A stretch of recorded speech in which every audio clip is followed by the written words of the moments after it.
جس رب العالمین نے اس جماعت مبارک کی یہ حاضری ہم سب کو نصیب فرمائی ہے، یقیناً مالک الملک کا احسان عظیم ہے۔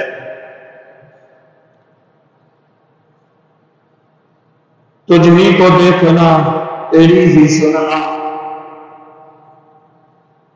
اور تجھ ہی میں گم ہونا، حقیقت معرفت اہل طریقت اس کو کہتے ہیں۔ ریاضت نام ہے تیری گلی میں آنے جانے کا آقا، ریاضت نام ہے تیری گلی میں آنے جانے کا، تصور میں تیرے رہنا عبادت اس کو کہتے ہیں۔ پچھلا جماعت المبارک جو تھا، حضور علیہ السلام سے محبت، صحابہ کا طریقہ کیسا تھا، یہ بیان ہوا۔ ابھی انشاءاللہ العزیز اسی کو آگے بڑھائیں گے۔ صحابہ کرام علیہم رضوان کا طرز محبت رسول یہ کیسا تھا؟ یہ ہم نے جو محبت رسول سیکھنی ہے وہ حضرات صحابہ کرام علیہم رضوان سے سیکھنی ہے۔ محبت رسول کریم کی جو تراثنی ہے یہ ایک عظیم دولت ہے، اس سے محرومی بہت بڑی ناکامی ہے۔ اگر رحمت الہی سے اس کی مٹھاس نصیب ہو جائے تو زندگی موت بھی پر لطف ہوتی ہے، اور اگر خدا نخواستہ محبت رسول حاصل نہ ہو پائے تو موت تو دور کی بات ہے، زندگی بھی لطف ختم ہو جاتا ہے۔ آشقان مصطفیٰ جو ہے یہ داستان بری ہے، آشقان مصطفیٰ کی، جن کو دیکھیں کہ اپنا ہی ان کا انداز ہوتا ہے۔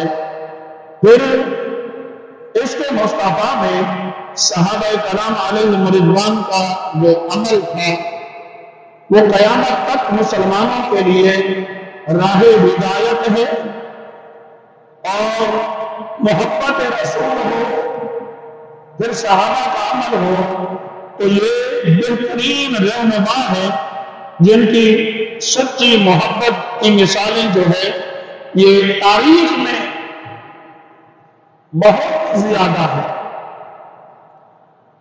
مثال کے طور پر کہ غزوہ احد کا موقع ہے، ایک صحابیات کا عمل بھی تو دیکھیے نا۔ صحابیہ رضی اللہ تعالی عنہ کو بتایا گیا کہ تمہارے والد گرامی شہید ہو گئے، تمہارے شوہر شہید ہو گئے، تمہارا بھائی شہید ہو گیا، تو یہ تینوں شہید ہو گئے۔ تو کہنے لگی رسول اللہ کیسے ہیں؟ یہ تینوں کو شہید ہو گئے۔ بتایا گیا کہ تمہارے والد بھی شہید ہو گئے، شوہر بھی شہید ہو گئے، بھائی تینوں شہید ہو گئے۔ بجائے اس کے جو آج کل کا ماحول ہے رونا پیٹنا، یہ نہیں کیا، فرمایا مجھے سب سے پہلے یہ بتاؤ رسول اللہ کیسے ہیں؟ آپ تو ٹھیک ہے نا، کیونکہ ساری محبتیں، ساری جو عزتیں ہیں وہ رسول اللہ صلی اللہ علیہ وسلم کی وجہ سے ہے، اور اگر رسول اللہ ٹھیک ہے تو پھر انشاءاللہ سب ٹھیک ہو جائے گا۔ پوچھا کہ رسول اللہ کہتے ہیں، بتایا گیا کہ آپ بالکل خیریت سے ہیں، اور کہا صحابیہ نے کہا ارونی حتی انظر الیہ، مجھے آپ کی زیارت کرا دو سرکار کی، میں اپنی آنکھوں سے دیکھ لوں کہ میرے آقا ہیں کیسے، میرے آقا تو خیریت سے ہیں نا، میں آقا کریم علیہ السلام کا رخ زیبا دیکھ کر میرے دل کو تسلی ہو جائے گی، میرا دل مطمئن ہو جائے گا۔ پھر جان عالم صلی اللہ تعالی علیہ وسلم کی زیارت کی صحابیہ نے، یقین ہو گیا کہ آپ خیر خیریت سے ہیں، تو پھر کہا کل مصیبت بعد جلل، یعنی حضور علیہ السلام کو فرمایا کہ آپ سلامت ہے نا تو دیگر ساری مصیبتیں، ساری پریشانیاں برداشت کرنا آسان ہے۔ بس رسول اللہ صلی اللہ علیہ وسلم شریعت سے ہے نا، ساری مصیبتیں ہم برداشت کر لیں گے، ساری پریشانیاں برداشت کر لیں گے۔ سورۃ ابن حشام میں لکھا ہے اس کو، فرمایا جب آپ سلامت ہیں تو پھر کس بات کا غم ہے ہمیں؟ جب آپ سلامت ہیں تو پھر کس بات کا غم ہے؟ ماہ ربیع الاول یہ ولادت مصطفیٰ صلی اللہ علیہ وسلم کا مہینہ ہے، اور اس میں اس کے رسول کو بڑھانے کے لیے صحابہ کرام علیہ رضوان کا طرز عمل دیکھیں گے کہ صحابہ کرام علیہ رضوان نے سچا عشق سرکار سے کیا کیسے ہے، سرکار کے محبت میں کیسے صحابہ رہتے تھے۔ پھر محبت کا تقاضا ہے کہ آمد مصطفیٰ پر خوشی کا اظہار کرنا۔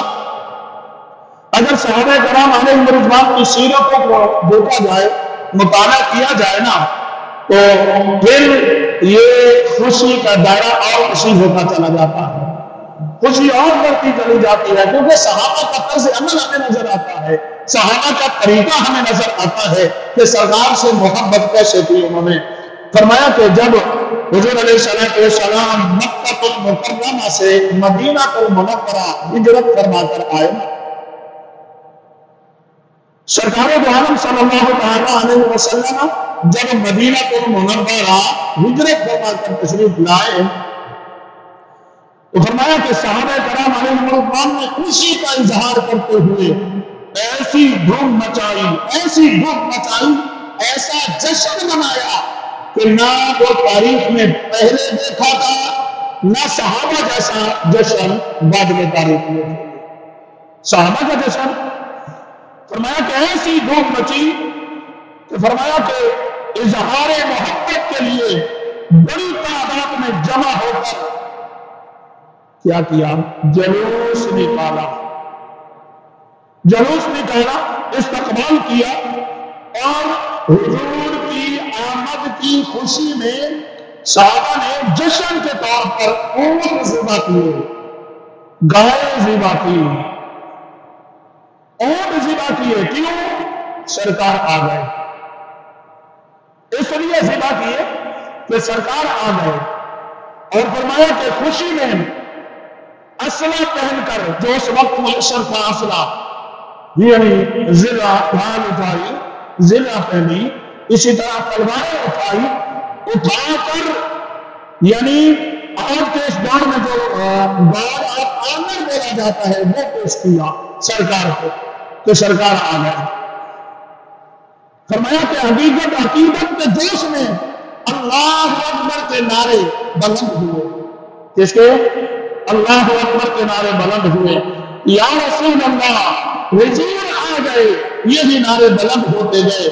پورے علاقے میں گونج پڑ گئی، کس کی؟ کہ سرکار آ گئے، سرکار آ گئے۔ پھر پوچھتے ہیں ہم حضرات صحابہ کرام علیہ رضوان سے کہ کیسے تم نے جشن منایا تھا، کیسے آپ نے حضور کی آمد کی خوشی کی تھی؟ سیدنا براء بن عازب رضی اللہ تعالیٰ عنہ فرماتے ہیں کہ سرکار دو عالم صلی اللہ علیہ وسلم جب مدینہ میں تشریف لے کر آئے، سرکار جب مدینہ میں تشریف لے کر آئے، مدینہ میں جلوہ گری ہوئی سرکار کی تو کیفیت بیان کر رہے ہیں۔ کون؟ حضرت براء بن عازب رضی اللہ عنہ۔ فرمایا کہ یہ کیفیت بیان کر رہے ہیں، کیسی تھی وہ کیفیت؟ پوچھا ہم نے تو فرمایا کہ فَصَاعِدَ الرِّجَالُ وَالنِّسَاءُ فَوْقَ الْبُيُوتِ، فَصَاعِدَ الرِّجَالُ وَالنِّسَاءُ فَوْقَ الْبُيُوتِ وَتَفَرَّقَ الْغِلْمَانُ وَالْخُدُومُ فِي الطَّرِيقِ۔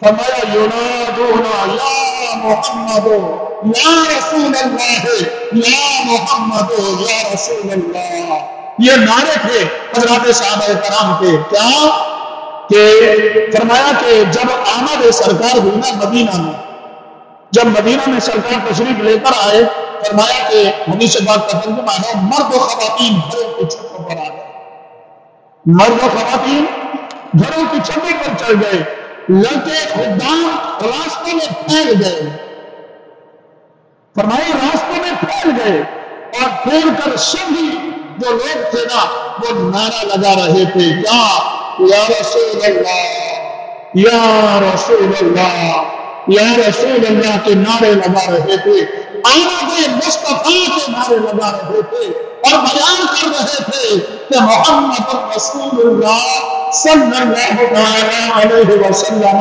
تشریف لے کر آ گئے۔ گویا یوں کہہ رہے تھے کہ مل گئے مصطفیٰ اور کیا چاہیے، مل گئے مصطفیٰ اور کیا چاہیے۔ فرمایا کہ حضرت انس بن مالک فرماتے ہیں لما قدم رسول اللہ صلی اللہ علیہ وسلم المدینہ لائبۃ الحبشہ، فرمایا کہ جب رسول اللہ مدینہ میں تشریف لائے تو آپ کی آمد کی خوشی پر، آپ کی آمد کی خوشی پر خوشی منانے کے لیے حبشیوں نے اپنے چھوٹے چھوٹے نیزے کے کھیل کا مظاہرہ کیا، چھوٹے چھوٹے، سنن ابو داؤد کی حدیث پاک ہے، فرمایا کہ نیزوں کے کھیل کا مظاہرہ کیا، فجاؤ مقتلب السیوف، فرمایا صحابہ تلواریں لٹکائے ہوئے استقبال کے لیے آ گئے، صحابہ تلواریں لے کر لٹکائے ہوئے تلواریں یعنی گواد آمد پیش کرتے ہوئے صحابہ آ گئے۔ اس وقت فیصلہ تو یہی لکھا نا، فرمایا کہ پھر صحابہ کرام علیہم رضوان نے اپنے اپنے جذبات کا مظاہرہ کیا۔ حضرت سیدنا انس بن مالک رضی اللہ تعالیٰ عنہ بیان فرماتے ہیں کہ سرور دو عالم صلی اللہ علیہ وسلم کی میزبانی کا جنہوں نے مدینہ میں شرف حاصل کیا وہ کون تھے؟ بنو نجار،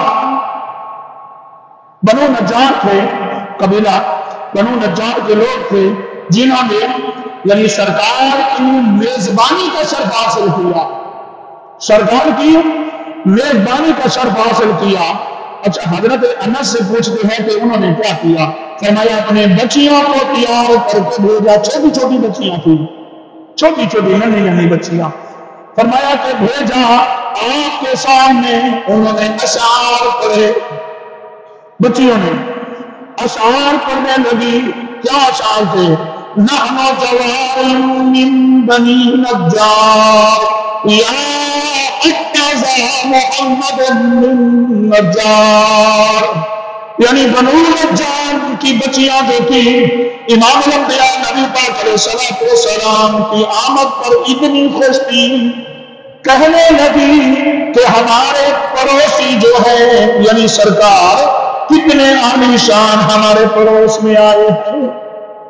اور پھر جب سرکار نے محبت کا یہ اظہار سنا نا تو جان رحمت صلی اللہ علیہ وسلم نے یہ سن کر ان کو نوازنے کے لیے پھر سرکار نے کرم نوازی فرمائی، پوچھا انا باللہ احبکم، انہوں نے پوچھا، سرکار نے پوچھا کہ اتحبونی، کیا تم مجھ سے محبت کرتے ہو؟ سرکار پوچھ رہے ہیں اتحبونی، کیا تم مجھ سے محبت کرتے ہو؟ بچیاں تم بھی محبت کرتی ہو، بچے تم بھی محبت کرتے ہو؟ انہوں نے کیا کہا؟ انہوں نے کہا نعم یا رسول اللہ صلی اللہ علیہ وسلم، ہم اپنی جان سے بھی بڑھ کر آقا آپ سے محبت کرتے ہیں۔ یہی ہے نا، ہر کوئی تو یہی کہتا تھا نا فدا کا امی و ابی یا رسول اللہ، یا رسول اللہ میرے ماں باپ آپ پر قربان ہو جائیں۔ اب آگے جب حضور نے پوچھ لیا کیا تم مجھ سے محبت کرتے ہیں؟ انہوں نے کہا جی یا رسول اللہ ہم محبت کرتے ہیں۔ اب حضور علیہ السلام نے خود جو ہے نا فرمایا کہ انا واللہ احبکم وانا واللہ احبکم انا واللہ احبکم، 3 مرتبہ فرمایا سرکار نے۔ کیا فرمایا کہ اللہ کی قسم میں بھی تجھ سے محبت کرتا ہوں تم لوگوں سے، اللہ کی قسم مجھے بھی تم سے پیار ہے، اللہ کی قسم میرا دل میں بھی تمہاری الفت محبت پیار ہے۔ سرکار سے پیار کر کے تو دیکھے نا، اب جس کو ہر کوئی تو کہتا ہے نا آقا مجھے آپ سے محبت ہے، اب جن کو سرکار خود کہہ دے کہ مجھے بھی تم سے محبت ہے، وہ کتنے خوش نصیب ہوں گے، وہ کتنے خوش نصیب ہوں گے۔ فرمایا کہ پھر حضور علیہ السلام نے دعا فرمائی ان کے لیے، بچیوں کے لیے، چھوٹی چھوٹی بچیاں تھیں، آپ نے دعا فرمائی اللہم بارک فیہن۔ مسند ابو یعلا کی حدیث پاک ہے 3409، فرمایا کہ حضور نے برکت کی دعا فرمائی اللہم بارک فیہن، اے اللہ انہیں برکت عطا فرما دے، اے اللہ انہیں برکت عطا فرما دے۔ یہ برکت بھی کیسی ہوگی جس کے لیے سرکار کسی کے لیے کوئی بڑا عالم برکت کی دعا فرمائے، کسی کے لیے کوئی شیخ پیر برکت کی دعا فرمائے، کسی کے لیے ولی برکت کی دعا فرمائے، کتنے خوش نصیب وہ جن کے لیے پیروں کے بھی پیر، آقا کریم علیہ السلام جن کے لیے برکت کی دعا فرمائیں، وہ کتنے خوش نصیب ہوں گے۔ آگے حضرت سیدنا انس بن مالک فرماتے ہیں، مسند امام احمد کی حدیث پاک ہے، فرمایا کہ فما رأینا منظرا شبیہا بہ یومئذ، فرمایا جس قدر خوشی اور جشن آمد مصطفیٰ کے موقع پر، فرمایا ایسا منظر ہم نے کبھی بھی نہیں دیکھا تھا، ایسا منظر ہم نے کبھی نہ دیکھا تھا جو اہل مدینہ نے وہ منظر دیکھا۔ علامہ ابن حجر اسقلانی رحمۃ اللہ تعالیٰ نے فرماتے ہیں بلا شبہ سرکار دو عالم صلی اللہ تعالیٰ علیہ وسلم کے جو آمد تھی مدینہ میں، فرمایا کہ وہ عید کے دن سے بھی زیادہ عظیم دن تھا جب سرکار مدینہ میں تشریف لے کر آئے، عید کے دن سے بھی زیادہ خوشی اور مسرت کا دن تھا۔ تو جنہوں نے جشن منانا ہے، اللہ کے عظیم احسان پر شکریہ ادا کرنا ہے، انہوں نے تو کہنا ہے۔ قرآن کریم کی آیت کریمہ بھی ہے، خوشی مناؤ، قل بفضل اللہ وبرحمتہ فبذلک فلیفرحوا هو خیر مما یجمعون، فرمایا کہ اے محبوب آپ فرما دیجئے اللہ کے فضل اس کی رحمت پر کی خوشی منانی چاہیے، فرمایا کہ یہ اس سے بہتر ہے جو تم جمع کر رہے ہو، اس سے بہتر ہے۔ آقا کی سب سے بڑی نعمت، سب سے بڑا کرم، سب سے بڑا فضل اللہ کا جو ہوا ہے مومنین پر، وہ کیا ہے؟ سرکار کی آمد ہے۔ صحابہ کرام علیہ رضوان کے نقش قدم پر چلتے ہوئے اہل سنت نے، مسلمانوں نے عید میلاد النبی صلی اللہ تعالیٰ علیہ وسلم کو بڑا دھوم دھام سے منایا ہے، اور پھر طریقہ بھی اچھا ہونا چاہیے۔ صحابہ کرام علیہ رضوان کی جو محبت کا انداز ہے نا، اس کو اپنا کر اگر ہم سرکار کی آمد کی خوشی منائیں گے تو کہتے ہیں نا جلوس کس نے نکالا تھا؟ جلوس کو اہل مدینہ نے نکالا تھا، اہل مدینہ نے۔ میں نے آپ کو بتا دیا حدیث مبارکہ کی روشنی، فرمایا دین اسلام کا پیغام عام کرنے کے لیے سرکار دو عالم صلی اللہ علیہ وسلم نے اعلان نبوت سے وصال اقدس تک ہر طرح سے فرمایا کہ کوشش فرمائی، کفار کے طعنے بھی سنے، اذیتیں بھی برداشت کی، آرام کو قربان کیا، میدان جہاد میں تشریف لے کر گئے۔ فرمایا کہ بہت کچھ جو حضور علیہ السلام نے ہمارے لیے کیا، تو آستان رسول کہلانے کا حقدار وہی ہے جو اس دین مصطفیٰ کی سربلندی کے لیے کوشش کرتا رہے گا۔ اگر دین مصطفیٰ کی سربلندی کے لیے کوشش نہیں کریں گے تو پھر آستان رسول ہم کیسے کہلائیں گے؟ آستان رسول نعروں تک نہیں ہوتا ہے۔ آج صرف 12 دن خوشی کا اظہار کر کے اس کے بعد خاموش ہو جانا، بلکہ سنت کا تارک بن جانا یا فرضوں کو بھی چھوڑ دینا، یہ کریم آقا علیہ السلام سے محبت کا اظہار نہیں ہے۔ جن سے ہم پیار کرتے ہیں، جن سے ہم محبت کرتے ہیں، انہوں نے تو فرمایا کہ نماز میری آنکھوں کی ٹھنڈک ہے۔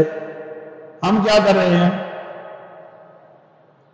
ہم عاشق رسول تو ہیں، لیکن نماز کے لیے ہمارے پاس ٹائم نہیں ملتا ہے۔ کیا کریں، مصروفیت بہت ہے۔ ہم عاشق رسول ہیں، آقا کی سنت کو اپنانے کا پوری طرح سے ہمارے پاس وقت نہیں ہے۔ ابھی ہماری عمر ہی کیا ہے کہ ہم داڑھی چلی پوری کر لیں؟ یہ ہوتا ہے نا، ابھی عمر ہی کیا ہے؟ جب ملک الموت آئے گا نا، وہ پوچھے گا نہیں کہ تمہاری عمر کتنی ہے، وہ نہیں پوچھے گا۔ نہ اس نے پوچھنا ہے، نہ اس نے تم سے اجازت نہیں لینی کسی سے بھی، میرے سے بھی، آپ سے بھی۔ عاشق رسول ہے، عشق رسول میں موت بھی قبول ہے، یہ زبانی نعرہ ہے۔ غلامی رسول میں موت بھی قبول ہے، یہ نعرہ اگر ہم نے سچا کرنا ہے تو سب سے پہلے غلامی رسول میں سنت کو اپنانا بھی قبول ہے، کرنا پڑے گا۔ غلامی رسول میں حضور کی آنکھوں کی ٹھنڈک نماز 5 وقت پابندی کے ساتھ جماعت کے ساتھ ادا کرنی پڑے گی۔ غلامی رسول میں سرکار کے دین سے بھی محبت کرنی پڑے گی۔ فرمایا کہ سرکار کے سے محبت کرنے کا تقاضا ہے کہ ہم دین مصطفیٰ کو سیکھیں۔ صحابہ کرام علیہم رضوان کی حیات طیبہ کو دیکھیں، انہوں نے اس دین سیکھا کیسے؟ حضرت عمیش علیہ الرحمہ فرماتے ہیں، سیدنا عبداللہ ابن مسعود فرماتے ہیں کہ تشریف فرما ہوئے اور قرآن پاک پڑھ رہے تھے۔ کچھ لوگ خدمت میں آ کر قرآن سیکھ رہے تھے، کچھ لوگ یعنی حضرت عبداللہ ابن مسعود قرآن پڑھ رہے تھے اور کچھ لوگ آ کر قرآن آپ سے سیکھ رہے تھے۔ ایک نواتی پاس سے گزرے، انہوں نے کہا کہ یہ کیا کر رہے ہو؟ حضرت سیدنا عبداللہ ابن مسعود نے فرمایا کہ بڑی مزے کی بات ہے، ہر کوئی چاہتا ہے نا وراثت مال ہونا چاہیے، آئیے سرکار کی وراثت کیا ہے یہ بھی تو دیکھیں نا۔ ابھی ابا بیٹھے ہوتے ہیں، اماں موجود ہوتی ہے، بچے آ جاتے ہیں، ہمیں ہمارا حصہ دو، کہ تمہارا حصہ کہاں سے آیا ہے، تم پیدائش کے وقت لے کے آئے تھے۔ کوئی نہیں مانگ سکتا ہے جب تک ماں باپ موجود ہیں، کسی کو حق ہی نہیں ہے کہ کوئی مانگے آ کر، کہتے ہیں نا۔ جب مسئلے بھی پوچھ رہے ہوتے ہیں کہ اللہ کہتے ہیں ہم اپنا حصہ لینا چاہتے ہیں اور ہمیں حصہ کتنا ملے گا، تمہارا کچھ ہے تو تمہیں ملے گا نا، جب تمہارا کچھ ہے نہیں، ابا اماں موجود ہے، جو کچھ ہے انہیں کا ہے۔ ہاں، اپنی زندگی میں اگر کوئی دے گا، تحفے دے گا، تحفے کے طور پر اپنے مال میں سے اپنی اولاد کو حصہ دے دے گا تو دے گا، اس میں پرابلم نہیں ہے۔ لیکن بڑی دفتاری کے ساتھ آ کر کہتے ہیں کہ ہمیں ہمارا حصہ دو، تمہارا آیا کہاں سے تھا؟ بیٹے بتاؤ نا، جو ہے تمہارے باپ کا وہ تمہارا کیسے ہو سکتا ہے؟ وراثت میں سے، وراثت تو بنتی مرنے کے بعد ہوتا ہے نا، کہاں سے آ گئی؟ پہلے وراثت نہیں ہوتی ہے، وراثت بنتی ہے مرنے کے بعد۔ پہلے اگر ماں باپ اپنی اولاد کو کچھ دیتے ہیں تو وہ وراثت نہیں کہلاتی، وہ ہبہ، تحفہ کہلاتا ہے۔ وہ جتنا اولاد کو دیں، جتنا اولاد کو دیں، اپنے رشتہ داروں کو دیں، وہ ان کا حق ہے، لیکن کوئی یہ نہیں کہہ سکتا کہ ہمیں ہمارا حصہ دو، ہمارا حصہ کوئی نہیں ہے۔ فرمایا کہ حضور علیہ السلام کے حضرت عبداللہ بن مسعود جب آپ قرآن پڑھ رہے تھے، کچھ حضرات قرآن سیکھ رہے تھے، صحابی آتے ہیں، دیہاتی آتے ہیں، دیہاتی شخص آتے ہیں، وہ آ کر کہتے ہیں کہ یہ کیا کر رہے ہو؟ تو حضرت عبداللہ بن مسعود نے تاریخی الفاظ فرمایا تسمعون میراث محمد صلی اللہ تعالی علیہ وسلم، فرمایا کہ یہ خوش نصیب جو ہے نا، امام الانبیاء نبی پاک علیہ السلام کی وراثت سے اپنا حصہ حاصل کر رہے ہیں، قرآن پڑھ رہے ہیں، دین سیکھ رہے ہیں، فرمایا کہ یہ وراثت میں سے حصہ حاصل کر رہے ہیں۔ ایک روز حضرت سیدنا ابو ہریرہ پاک رضی اللہ تعالیٰ عنہ مدینہ کے بازار میں تشریف لے گئے اور اہل بازار کو فرمایا کہ تم کتنے ناعاجز ہو، ادھر رسول اللہ کی وراثت تقسیم ہو رہی ہے اور تم ادھر اپنا حصہ حاصل نہیں کرتے۔ حضور کی وراثت تقسیم ہو رہی ہے اور تم جو ہو اپنے کاموں میں مصروف ہو، تم وراثت سے حصہ نہیں لینا چاہتے۔ تو فرمایا کہ وہ جو لوگ تھے نا، وہ گئے، پوچھا انہوں نے پہلے کہ کہاں تقسیم ہو رہی ہے؟ فرمایا مسجد میں جاؤ۔ پوچھا کہاں تقسیم ہو رہی ہے؟ فرمایا مسجد میں جاؤ، مسجد میں تقسیم ہو رہی ہے۔ فرمایا میں تیزی سے مسجد کی طرف گئے اور کچھ دیر میں واپس آ گئے، تو پھر آ کر پوچھا کہ ہم مسجد گئے تھے، وہاں تو کوئی چیز تقسیم نہیں ہو رہی اور تم کہتے ہو کہ وہاں حضور کی وراثت تقسیم ہو رہی ہے، ہم نے تو دیکھا ہے وہاں کوئی وراثت تقسیم نہیں ہو رہی۔ حضرت ابو ہریرہ پاک نے فرمایا کہ جب تم گئے تھے وہاں تمہیں کوئی آدمی نظر آئے تھے؟ کوئی بیٹھا ہوا، کوئی کھڑا ہوا، کوئی وہاں موجود شخص نظر آئے تھے؟ لوگوں نے کہا جی ہمیں نظر آئے تھے، وہاں کچھ لوگ نماز ادا کر رہے تھے، کچھ لوگ نماز ادا کر رہے تھے اور کچھ لوگ فرمایا کہ وہاں قرآن کریم کی تلاوت کر رہے تھے، قرآن سیکھ رہے تھے، اور فرمایا کچھ لوگ وہاں حرام اور حلال کے مسائل سیکھ رہے تھے۔ حضرت ابو ہریرہ پاک نے فرمایا کہ وَيْحَكُمْ فَذَاكَ مِيرَاثُ مُحَمَّدٍ صلی اللہ تعالی علیہ وسلم، فرمایا کہ تم پر افسوس کہ تمہیں سمجھ نہیں آئی، رسول اللہ کی وراثت جو ہے نا کوئی مال نہیں ہے، فرمایا رسول اللہ کی وراثت یہی ہے، علم دین سیکھنا، قرآن سیکھنا، مسائل سیکھنا، قرآن کو سمجھنا، قرآن کا فہم حاصل کرنا۔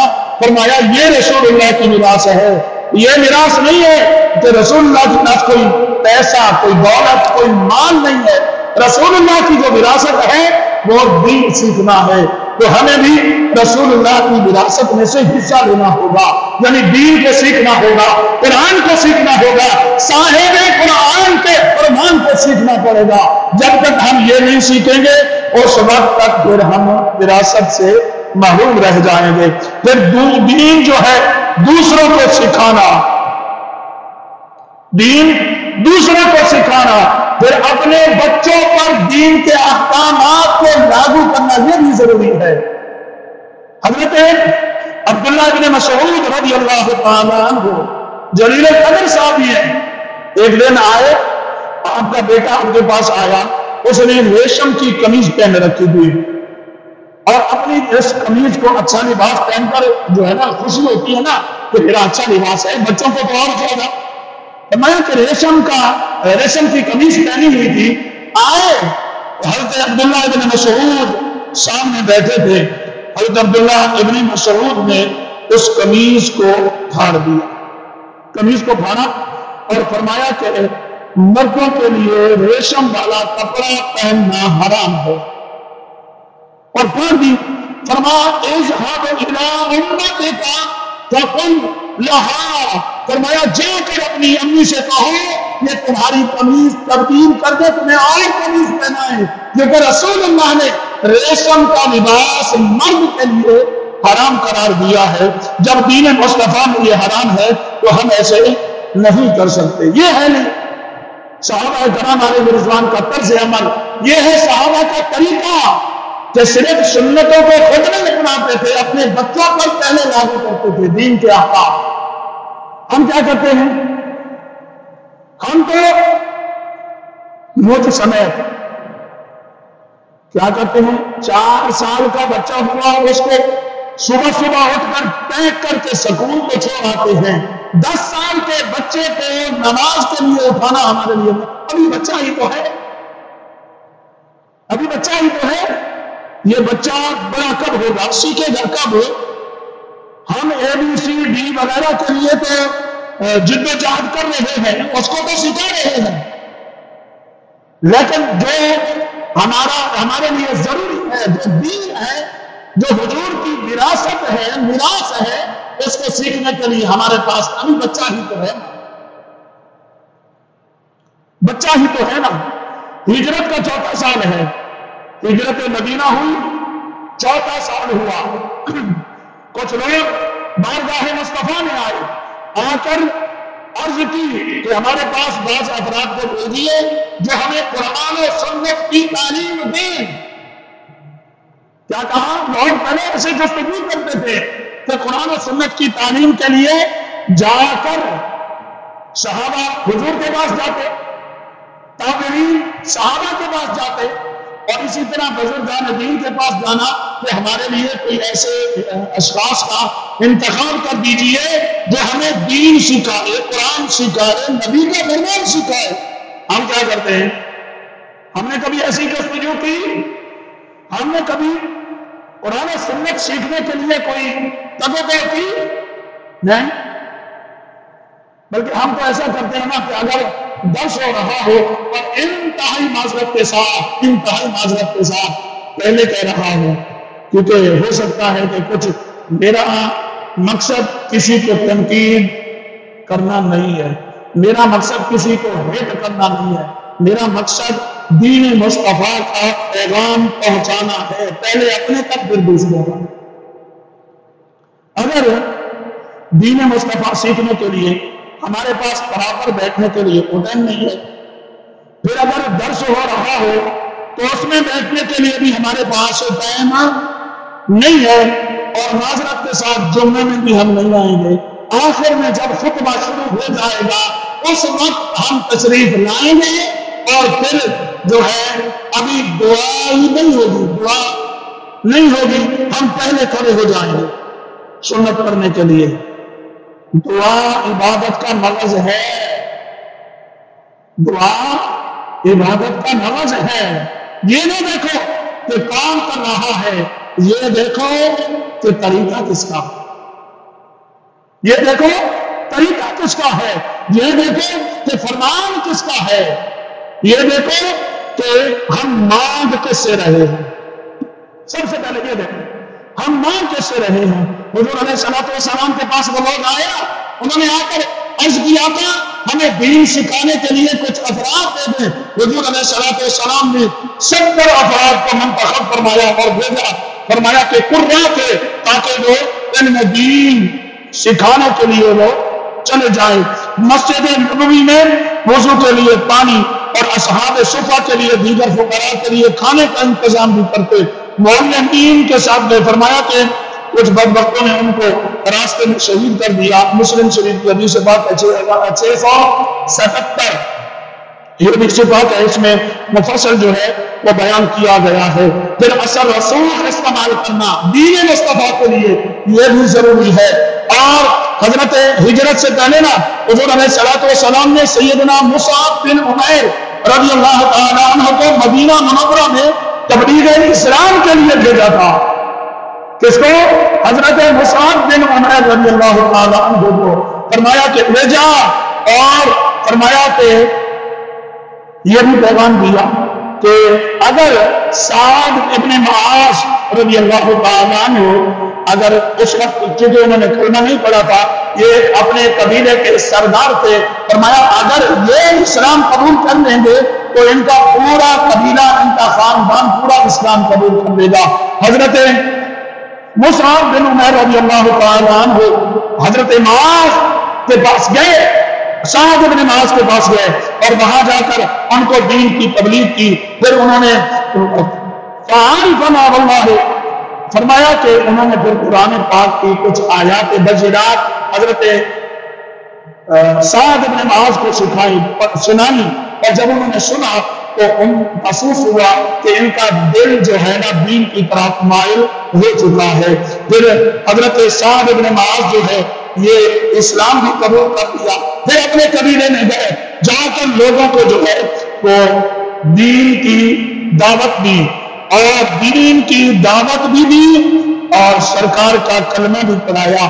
وہ پھر سارے قبیلہ جو ہے نا تھا وہ جو تھا حضرت سعد بن معاذ کا سارے کا سارا مسلمان ہو گیا۔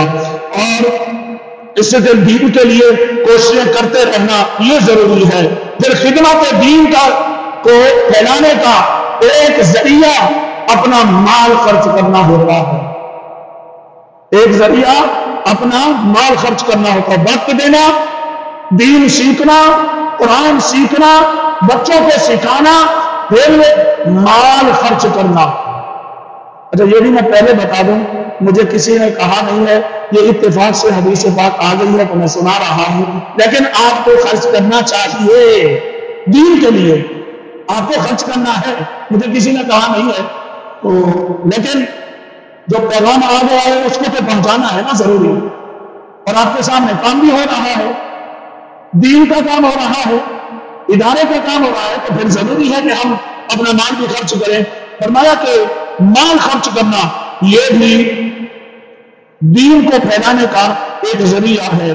حضرت خدمت دین کے لیے نا حضرت سیدنا ابو بکر صدیق رضی اللہ تعالیٰ عنہ نے اپنا سب کچھ قربان کر دیا، سیدنا فاروق اعظم نے اپنا آدھا مال حاصل کر دیا، سیدنا عثمان غنی نے کئی مرتبہ دین کے لیے مال دے کر جنت خریدی، جنت خریدنی سرکار نے خود فرمایا تھا، کئی مرتبہ اپنا مال دے کر جنت خرید لی۔ صحابہ کرام علیہم رضوان نے کئی مرتبہ ایسا کیا دین کے لیے۔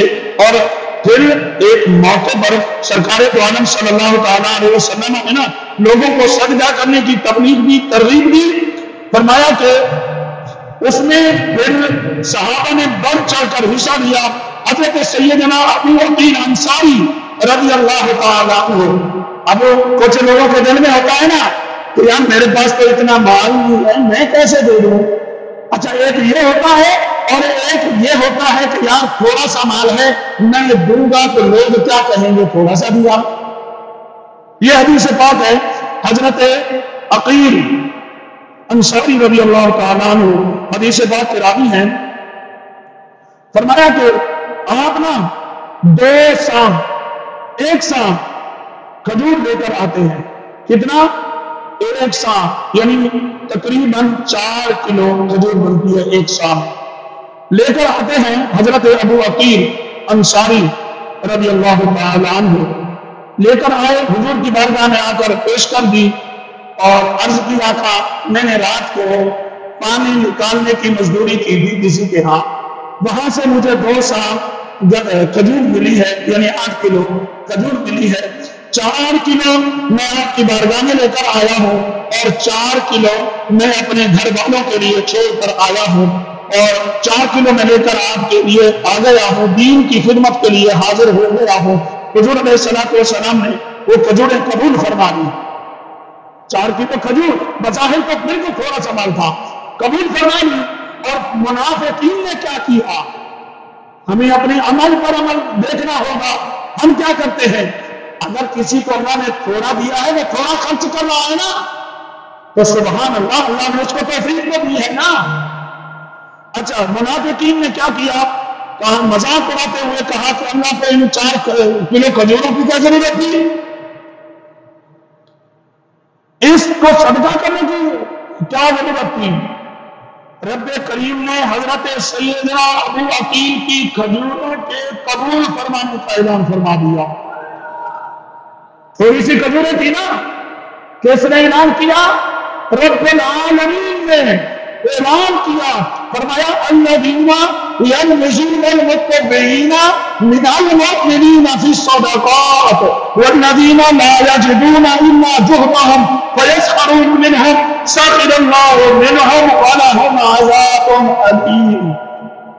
کوئی یہ نہ کہے کہ میرے پاس مال تھوڑا ہے، میں تھوڑا کام کیسے خرچ کروں؟ نہیں، خرچ کرو اللہ کی بارگاہ میں دین متین کے لیے خرچ کرو. اللہ ایک تو تمہیں یہاں بھی اور وہاں بھی دے گا، اور دوسرا اللہ کو اخلاص کے ساتھ تھوڑا مال بھی خرچ کی اللہ اتنا پسند ہے کہ 10ویں پارے کی سورۃ التوبہ کی آیت نمبر 79 نازل فرما دی. فرمایا ترجمہ کس کا اس کا کیا ہے؟ فرمایا وہ منافق جو دل کھول کر خیرات دینے والے مسلمانوں کو تانے دیتے ہیں، اعتراف کرتے ہیں. فرمایا کہ جن کے پاس اپنی محنت کی مزدوری کے علاوہ کچھ نہیں ہے تو وہ منافق ان کا مذاق اڑاتے ہیں، اللہ انہیں ان کے مذاق اڑانے کی سزا دے گا. کسی کا تھوڑا مال خرچ کر رہا ہونا مذاق نہیں ہے، فرمایا اللہ انہیں سزا دے گا. سزا کیا ہوگی؟ وَلَهُمْ عَذَابٌ عَلِيمٌ، دردناک عذاب کی سزا دے گا.